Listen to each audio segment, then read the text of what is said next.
Assalamu alaikum to dear viewers and mourners of Aba Abdullah Al Hussain. We are here with a very special episode from Toronto with our special guest this evening, Maulana Syed Ali Raza Rizvi. Syed is a renowned scholar who travels around the globe giving lectures about the Ahlul Bayt alayhimus salam. Assalamu alaikum Sayyidina. Sayyidina, we are soon approaching Arbaeen inshallah, which is our topic of discussion this evening. So, can you give us a little bit of clarity on when Arbaeen actually happened? Bismillah ar-Rahman ar-Rahim. When we use the word Arbaeen, which is the 40th in Arabic, it has a lot of importance and significance based on the traditions of the Holy Prophet and the Ahlul Bayt alayhimus salam. And the word 40 itself has many different stages: 40 days, 40 weeks, 40 months, 40 years. All of them have its own significance. And for 40 days, if a person concentrates and becomes sincere, then Allah subhanahu wa ta'ala opens up the doors of wisdom from his heart or her heart to their tongue. This is the tradition of the Holy Prophet. مَنْ أَخْلَصَ لِلَّهِ أَرْبَعِينَ صَبَاحًا يَفْتَحُ اللَّهُ أَبْوَابَ الْحِكْمَةِ مِنْ قَلْبِهِ إِلَى لِسَانِهِ. So the word 40 itself has a lot of significance. Hazrat Musa alayhi salam went for 40 nights, and that was the miqat of Hazrat Musa. And likewise, the Holy Prophet at the age of 40 announced that he is a messenger. And hence, we also have the human evolution, where a human child remains in the womb of the mother for 40 weeks, which is 9 months. So likewise, so the 40th itself is the completion of many things. Just as Ghadir is the completion of religion of the Holy Prophet, likewise, the Arbaeen or the 40th of Imam Hussain is the completion of Ashura. The message of Imam Hussain completes at Arbaeen, and Ashura is incomplete without Arbaeen. So Ashura, the Shahadat of Imam Hussain is has gone through an evolution where Hazrat Zainab Kubra and Imam Sajjad alayhimus salam both went as captives from Karbala to Kufa and then to Halab and then from Aleppo to Damascus. And then they return on the 40th of Imam Hussain to Karbala. So from Ashura to Arbaeen is extremely important.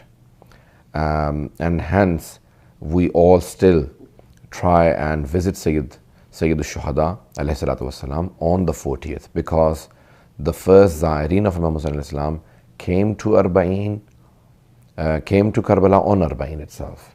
And many of our great scholars or of our mystics have emphasized that even if only once in a lifetime, do visit Imam Hussain on the 40th, because that is the completion and that is one of the signs of a mu'min, a believer. There is a hadith by Imam Hassan Askari alayhi salam where he says that alamatul mu'min khamsun, there are 5 signs of a believer: salatu ihda wa khamseen, ziyaratul arba'een, doing 51 rakats, and also visiting Sayyid al-Shuhada, or at least reciting his ziyarat on the 40th. So more than Ashura, the 40th of Imam Hussain is very important to visit Imam Hussain. And what about the difference of opinions that scholars sometimes hold, Can you throw some light on the difference of opinion scholars have, the clashes in opinions regarding when Arbaeen actually happened? If you look at the difference of opinion, there are many great scholars who believe it happened. The 40th of Imam Hussain was the first year. It was a 61 Hijrah. 61 Hijrah Ashura, Imam Hussain Shahadat, and then the 40th, the same year, on Arbaeen, the Ahlul Bayt alayhimus returned to Karbala. But most of the scholars believe it wasn't the first year, it was 62 Hijrah. It was the following year. They both have their own reasoning. Most of the scholars who do not believe it happened the first year, they say historically the time was not long enough for them to go to Damascus and then return. Now, even scholars like Syed Ali Qadi Tabatabai, Ali Agha Qadi Tabatabai, who is one of the greatest mystics, he believes that it happened the first year. Many other great scholars, all of our, believe that it happened the first year they returned. And many great scholars, historians especially, believe that no, it did not happen the first year they returned. Now, the difference is that they say that the Ahlul Bayt alayhimus salam reached Damascus on the 1st of Safar, and 20th of Safar is the Arbaeen.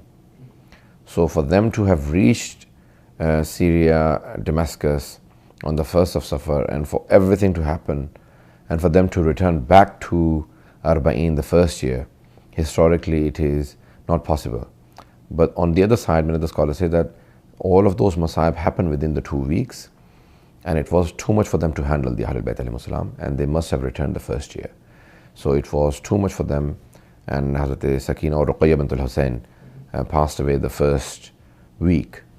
And so all of these masa'ib, but many of our scholars have mentioned that it cannot happen in the first year. So there are all of these differences of opinion.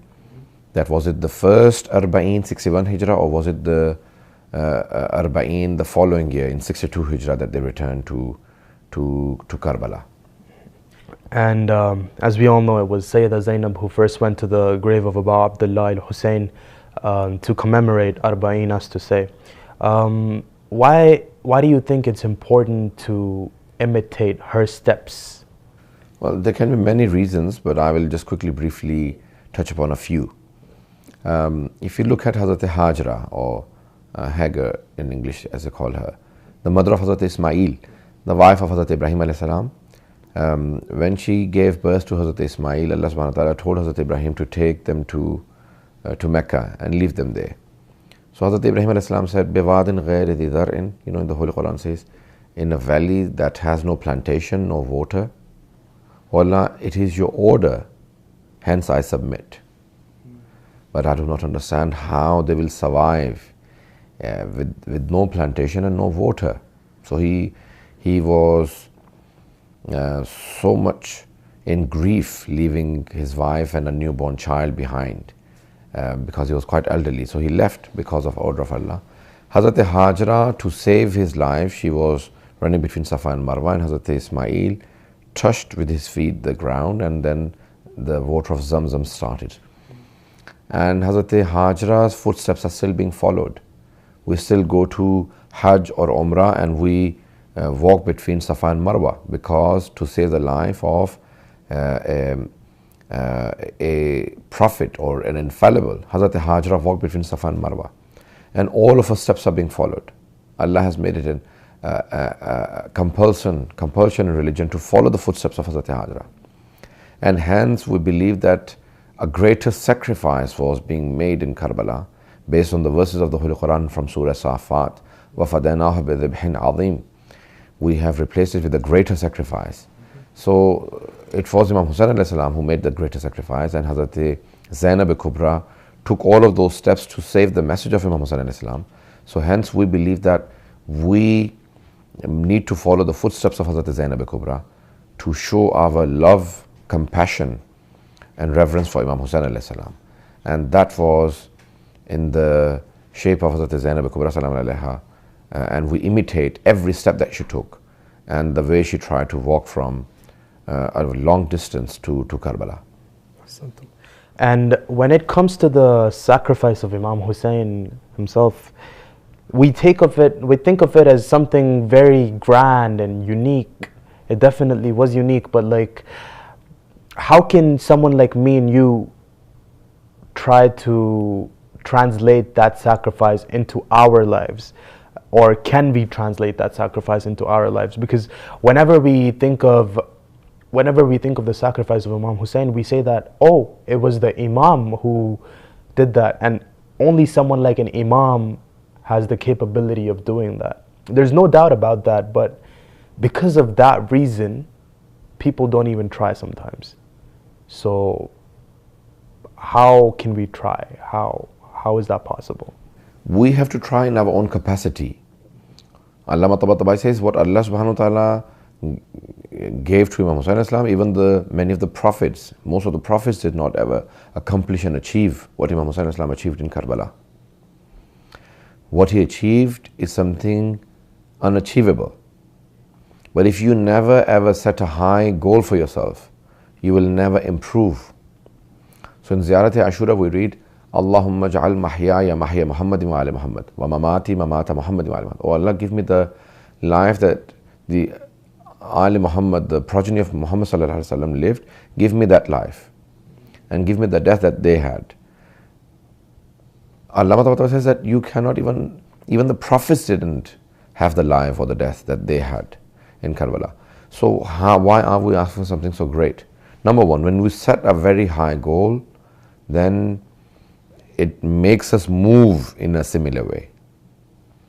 That because it's a high goal, the aim is so high, then we'll have to work hard.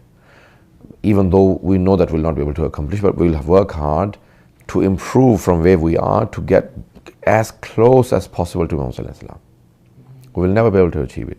Number two, to place that as our aim and our goal is not that we'll achieve, but to show our love for Imam Hussain, that we are still following the footsteps. Because after Karbala, after Ashura, there are only three practices that people will have. You either have to follow the footsteps of Imam Hussain, to give everything that you have, to sacrifice everything in the way of religion, or you follow the footsteps of Imam Sajjad and Hazrat Zainab Kubra, that you spread that message. Or the third is the practice of Yazid. So to stay away from the practice of Yazid, you have to try and follow one of the two, so that you are on the right path.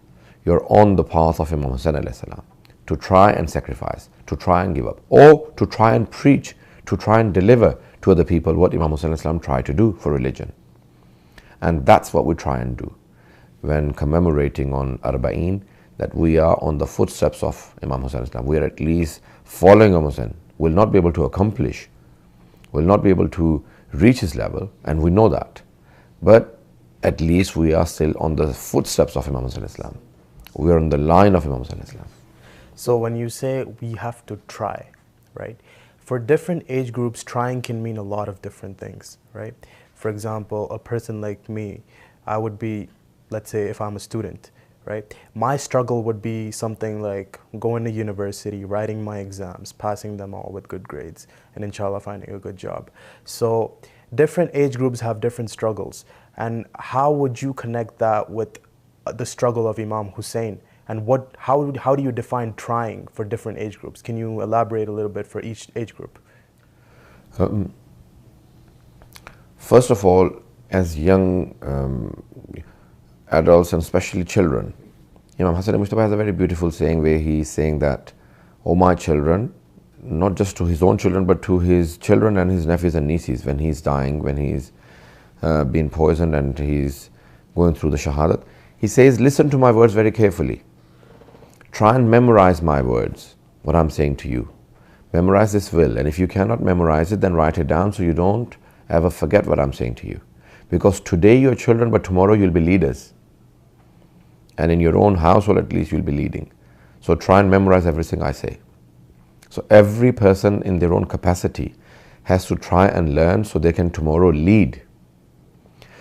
Now, as children, they learn, and as young adults, you also learn and you try and accomplish, you try and achieve, because the more you learn, the higher your recognition, the better you'll be able to practice, the better you'll be able to deliver, the better you'll be able to lead. The society also always needs leaders. What has made us very stagnant is when we want to all just find jobs. And that makes us servants and not leaders. And in a Muslim society, every individual has to have the ability to lead and become just and become knowledgeable, become learned, and become a leader tomorrow. And then amongst the leaders, the best leader will lead. The person who has the best capability, the best ability to lead. But it does not mean that the others do not have the capability of leading. They all should have the capability of leading. We believe that if all messengers of Allah were in one city, there will be no difference of opinion amongst them, because all of them have the same goal in life, and that goal is God, that goal is Allah. And hence we believe that every individual should try and become a leader. Even if they do not lead but they have the capability. So every individual. Now, one of the other downsides is that many times people who, when they are young, when they are students, they keep improving and moving forward. But there comes an age where they become stagnant and say, I do not wish to improve anymore, or I'm no longer on that journey. That should never happen, because, many of the scholars say that never be pleased with yourself, never be satisfied. That's it, I'm now very good, I don't need to improve anymore. The room for improvement is always open. And you should always, never ever be happy with yourself that I'm done now, I don't need to improve anymore. So all your life, throughout your life, even in old age, you should be improving and getting closer and closer to God and to the Hujjah and to, so this is the real goal in life. And there are materialistic things that we can achieve in this life, but there should be spiritual efforts that we have to try and make to improve. One of the teachers in Qurmat al-Hasazad used to say that many du'as we ask are all materialistic or worldly du'as. But what about some of like Munajat Shabaniya or the Dua Rajabiyya, which is everything about the hereafter, about the paradise. Why even in the paradise do we think about the Hurul Ain and the palaces and the food? What about that spiritual journey in the hereafter, the evolution, God Himself, the Holy Prophet, the Imams, and the learning process? Because even the paradise will not be stagnant. There will always be takamul, there will be an evolution happening there. Evolution, I'm talking about I'm not talking about the scientific evolution, I'm talking about the spiritual evolution. So there will always be improvement, and that's what because no one can completely comprehend God. So there will always be improvement in our comprehension and our understanding, and that's what needs to accomplish. And the next thing to note about trying is that the Imams themselves, they led their lives as an example to leave a legacy, sort of, for us individuals to learn from them. When we talk about Imam Ali alayhi salam, when he used to work in the farm, he used to do that not because he had to, because he wanted to do it for himself in order for us to learn and take lessons from that. So when it comes to the whole movement of Imam Hussain, Abu Abdullah al-Hussain, when it comes to Arbaeen, when it comes to Ashura, how can we take lessons from individuals involved in Karbala? So let's start with Hazrat Qasim, for example. How did he teach the youth? What lessons did he have for the youth? Okay. Now, they all set an example. The Aimma alayhim salam set an example for us. So becoming role models and the setting example was the biggest accomplishment. Now, each and every individual in Karbala set an example for the oncoming generations. Hazrat Qasim alayhi salam, even being young and so full of life, you all want to live as young individuals. No one wants to die young. No one wants to die at the age of 20, 18, 19, and he's only 13 and a half. So at 13 years of age, he says to Imam Hussain Islam, Uncle, am I one of the shuhada of Karbala? Am I going to be taken as a shaheed? So Imam Hussain, Kayf al-mawtu indak? How do you see death? What is death in your view? So he says, Ahla min al-asal, more sweet than the honey. And this is a sign that he is, still a child, because children love sweets. So he says, it is sweeter than the honey. So Imam Hussain says, not only you, but even Ali Asghar will become a shaheed. Look at the love he has for death, that even elderly people do not have, that they want to die. But because the death is for a purpose, is for the righteousness, is for the justice, is for God, is for the Imam of his time, he is willing to sacrifice, even being so young, and he feels that it is better than anything that he may achieve, because he understands that the sacrifice is for a greater cause, for a bigger good. And that's what he teaches, that even being so young, if you have a greater good, you can give everything you have. And the next on our list is Hazrat Abbas. What did he teach us? Hazrat Abbas alayhi salam has many aspects to his life. He's the greatest shaheed after Imam Hussain alayhi salam. And if you go to Karbala, all shuhada are in one place. But Hazrat Abbas alayhi salam has his own haram. Because he's the greatest shaheed after Imam Hussain alayhi salam in Karbala. So the Imams have given him a separate haram, his own haram. Hazrat Abbas alayhi salam, how did he get his own haram? Being the bravest, being the strongest, being the greatest warrior after the Imam alayhi salam in his time. When Imam tells him, go and tell them, ask them to give us one more day. Don't fight today on the 9th. Give us one more night. We want to spend in worshipping God. Imam Hussain could have asked anyone, but he asked Hazrat Abbas. It was the most difficult for Hazrat Abbas alayhi salam to go and speak to the people who've come to fight him or to kill Imam Hussain alayhi salam.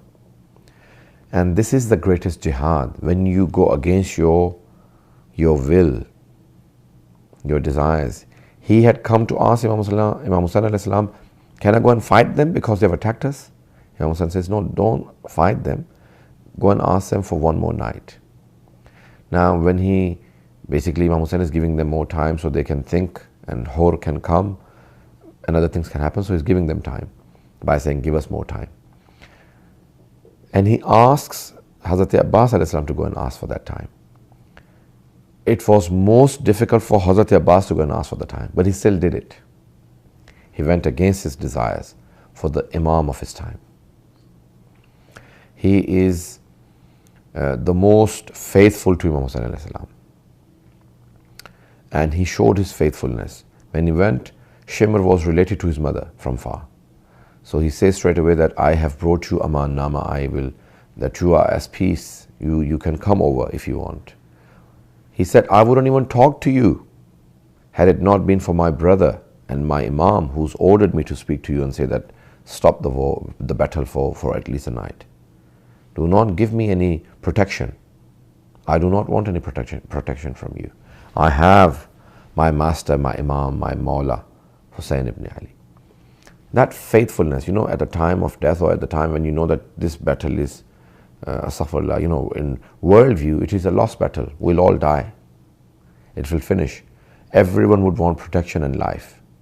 But Hazrat Abbas says, I will give everything I have to show that Imam is worth and the hereafter is worth more than anything else. Sayyidina, the reason why I used Hazrat Qasim and Hazrat Abbas is because both of them, they faced a lot of disappointment during their stay in Karbala. Hazrat Qasim faced disappointment by not being able to go out and fight, not being regarded as one of the shaheed when he asked Imam Hussain if I'm going to be shaheed as well. And Hazrat Abbas, on the other hand, not having permission to fight, which in itself is one of the biggest disappointments, because as they say that he could have wiped the entire army by himself. While thinking of these disappointments, we often tend to neglect the disappointment of Hazrat Hur. Hazrat Hur ibn Yazid al-Riyahi, who inflicted so much harm on the camp of Imam al-Hussain by stopping water. So tell us a little bit about his disappointment. Elaborate a little bit about what he might have been going through at that time. Hur on the 2nd of Muharram had stopped Imam Hussain.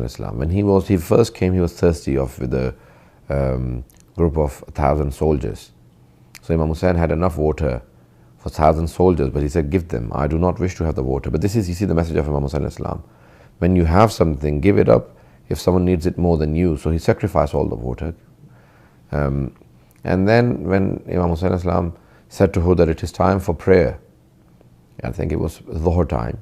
So he said, go and pray with your people. He said, how can I lead the prayers separately in your presence, O Hussain? So Imam Hussain understood that he has the ability to follow. So when Imam Hussain led the prayers, they all prayed behind him.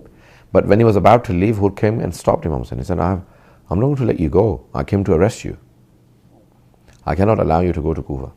So Imam Hussain said something to him, Sakalat Kaumuk, may your mother breathe you, meaning may you die. Now, Hur thought a little and he wanted to repeat that sentence to Imam Hussain. And he said, "Oh Hussain, if anyone said this to me in Iraq, I would repeat the same words. But I can't say it to you because your mother is Fatima, salamun alayha."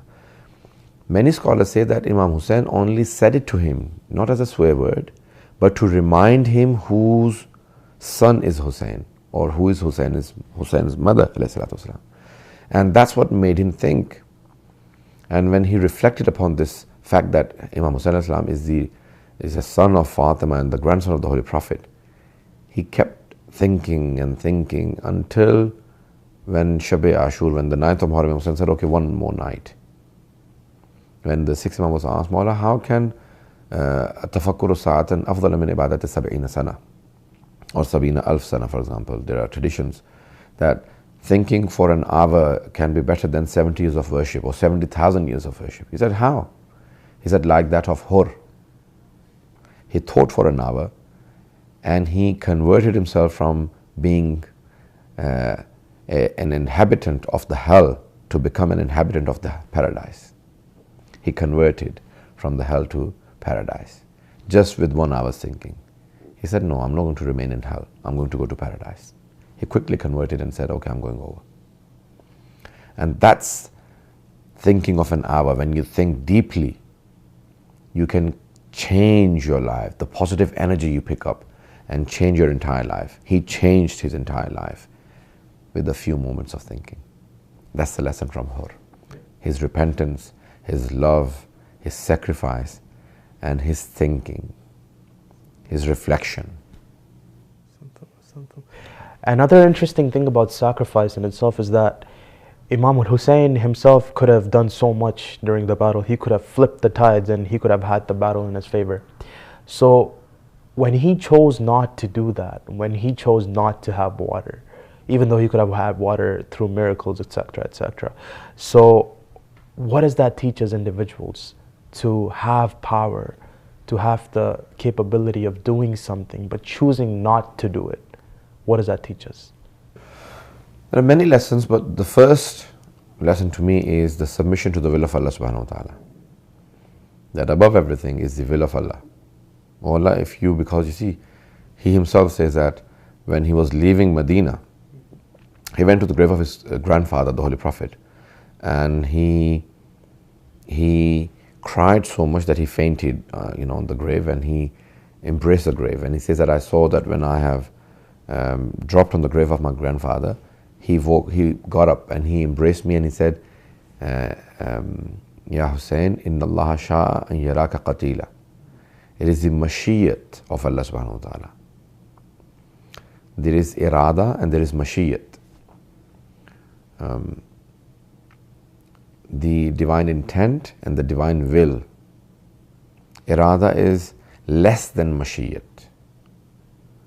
In Allah sha'a an yaraka qatila, the mashiyat of Allah, the divine will is to see you as a martyr, as a shaheed. Not just the intent of Allah, but the divine will, because the sacrifice of all prophets is going to end if you do not sacrifice. And he said, "What about my sisters?" He said, "The mashiyat of Allah, the divine will, is that they become captives and they save your message, otherwise your message will die if they do not sacrifice." So the first thing Imam Hussain did was submit to the will of Allah subhanahu wa ta'ala. No matter what happens, I will submit and I'll be strong to sacrifice everything. Second thing was that he never showed any weakness. He was strong. The enemies say that as the day was passing by, the glory on Imam Hussein's face was becoming greater and greater. He wasn't becoming weaker and weakened by the day. He was becoming greater by the day. As the day was passing by, he would be stronger. There was no weakness in Imam Hussain. The majesty, the jalal on his face was greater in the time of Asr than at the time of Fajr. Even though the hunger and thirst is increasing, but his greatness is increasing. He's becoming stronger. So the trial wasn't making him weak, it was making him stronger, because he was succeeding in his trial, in the tribulations and trials that he was going through. He was becoming stronger. So that's the second message. The third message from Imam Hussain Islam's life, that even after going through all those trials, there is no complaint. He says, "O Allah, your servant is before you. Ridan bi qada'i wa tasliman li amrih." Ridan bi qada'ihi wa taslim. You know, I am truly pleased with whatever you have destined for me. I'm not angry. I have no displeasure. Wa tasliman li amrih. And I have totally submitted myself to whatever you have willed for me. I will not complain. And the fourth message, I can continue many messages, but the fourth message would be that even after all of those sacrifices, you learn to live through death. Yazid lived, but he died even though he was alive.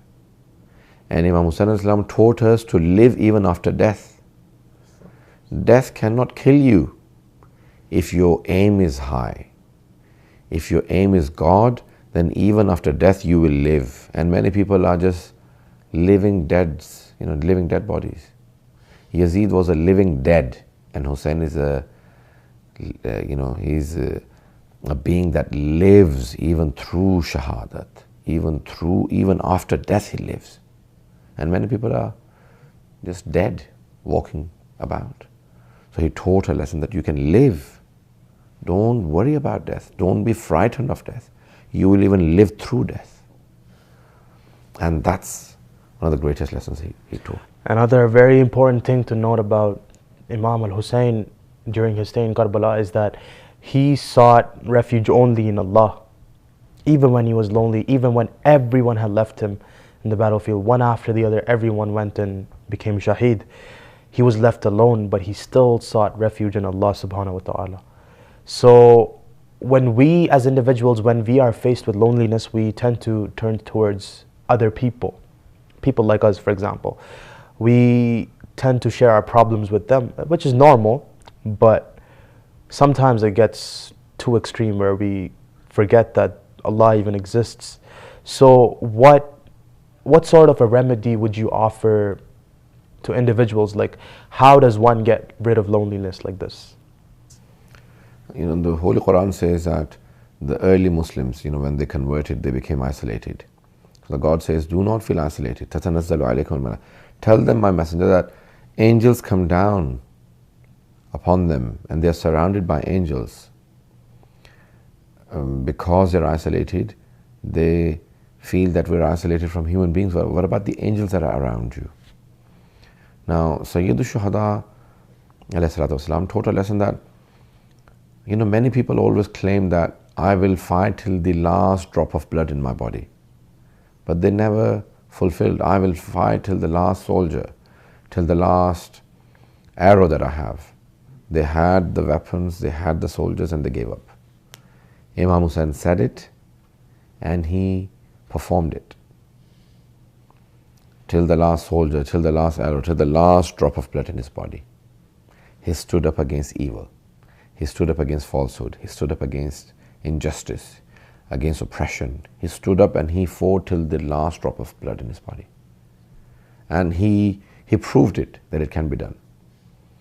And after lifting the bodies of all the shuhada, he stood so strong.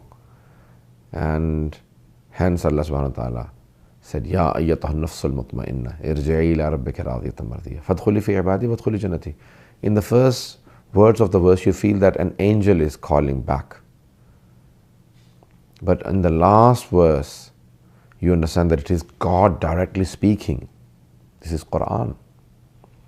Ya ayyataha nafsul mutma'inna, oh tranquil, satisfied soul. Irji'i ila rabbika radiyatan mardiyah. Return to thy Lord in the state that you are pleased with him and he is pleased with you.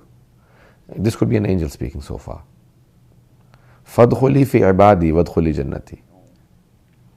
Come and become a part of my ibad, my servants, and enter my paradise. Now we know that it is not an angel speaking, it is God himself speaking. Even though you're so isolated that you have no one now, but you are so high that God is saying that you are in my company. I am calling you back myself. And that's what Imam Hussain Islam lived. Inshallah, this brings us to the last question of this evening, which is, how is Imam al-Hujjah so similar to Imam Hussain? So when we mention his name, we say that he is the Hussain of today. So what do we mean by that? First of all, Imam Hussain was left. He had the best companions. He said that I have the best companions that even my grandfather, my father and my brother did not have. They would ask their companions to come back and they would not. And I'm telling them to leave and they would not. So Imam al-Hujjah Islam will have the best companions. He'll have the best 313. Better than any prophet, better than any imam. First of all. Secondly, he is still isolated. Just like Imam Hussain was left after the companions were all martyred. Imam is, for 1100 years, he is by himself. He may have a company of the Khidr or, one or two with him, but he's isolated, he's all alone. Third, Imam Hussain openly stood up against injustice and oppression. And Sahib al-Zaman al-Islam will do the same. He will openly declare that you're either on his side or you're against him. You're either with him or against him. There is no third option. You cannot be neutral. Just like in Karbala, you're either Hussaini or you're Yazidi. You cannot be neutral. Likewise, you'll either be Imam Zamani or against him. So there's no third option. You cannot say that I'm neutral. Now, one of the things that Imam Zaman al-Islam will do, he'll announce 5 times, Allah ya ahl al-alam, or people of the world, or universe, people in this universe, or inhabitants of this universe. Inna jaddi al-Husayn qataluhu udwanan, or sahaquhu, 5 times he'll announce. And everyone will hear in their own language that it is my grandfather Hussain who they had killed with injustice. So he'll not introduce himself through anyone else but Imam Hussain al-Islam, because 2 reasons. One, that everyone will have heard about Imam Hussain and Karbala. And secondly, everyone will truly believe that yes, it was injustice that happened against Hussain. It was oppression that happened. When everyone admits that he was oppressed, because there's no one more oppressed than Imam Hussain al-Islam, then he will say, okay, now that you admit that he was most oppressed, I am his successor. That's why he is the true son of Imam Hussain, and he's a true Hussain of this time. When we say that when everyone's going to be hearing about Karbala, and every soul on this earth will know about what Karbala was, do we, as Shia, do we have a duty to go out there and tell people about Karbala when we ourselves have not understood Karbala fully? Even just that people, if they hear about Karbala, Karbala is such a, even if you don't understand, just to introduce Karbala, because it makes people move and read and try and understand. It is the only incident that moves people, that yes, there is no way anyone can defend Yazid. There is no way anyone can ever defend Yazid, but everyone will defend Imam Hussain alayhi salam. Now, and hence we have Arbaeen, and hence we have this great march, and the world will know, the entire world will know. And even if you go back 100 years, even 50 years, majority of the world did not know about Imam Hussain. Majority of the world did not even have majalis for Imam Hussain. But today, every single country in the world has majalis for Imam Hussain. Every single continent has majalis. Every big city in the world has remembrance for Imam Hussain Islam. This, within our lives in the past 50 years that has happened, was unthinkable even 100 years ago. And what will happen in the next 10 to 20, 30 years is unthinkable, because every single person will know, as Arbaeen has become the most focused event in the year. The largest non-political gatherings in the world are all in Karbala, and Arbaeen is the largest gathering. Millions and millions of people are now attending.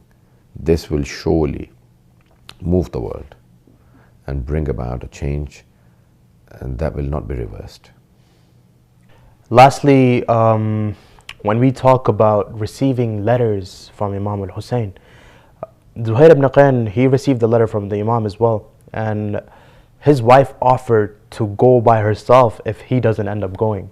So what is the sort of letter that we receive in modern day life? What are our letters from the Imam? There is a letter to everyone, and that is whenever Muharram comes every year, there is an invitation from Imam Hussain for everyone to think of the sacrifice. It's a reminder. It's something that no matter how much you may be busy in your life, you will still think about, attend, and be a part of, even if you're not religious. Even people who are not religious and they do not attend mosque at this, on regular basis. But Muharram is a time when everyone moves, and that is the invitation letter from Imam Hussain. Whenever Muharram comes, they have an invitation. No one invites anyone. People ask when Muharram is coming, because they know Imam Hussain al-Islam is coming. It is not Muharram that is coming. It is Imam Hussain coming into our lives again, becoming a part of our lives again. And it's a reminder of his sacrifice, a reminder of the tribulations he went through, and the reminder that we are a part of his life. And we need to become true Hussainis. Alhamdulillah, that brings us to the end of the discussion for this evening, and we hope you all did benefit from this. I would now like to thank Sayyidina for joining us here this evening. Thank you so much for being with us today. Thank you. And we hope to bring you more programs like these in the future, inshallah. Iltamas dua. Assalamu alaikum.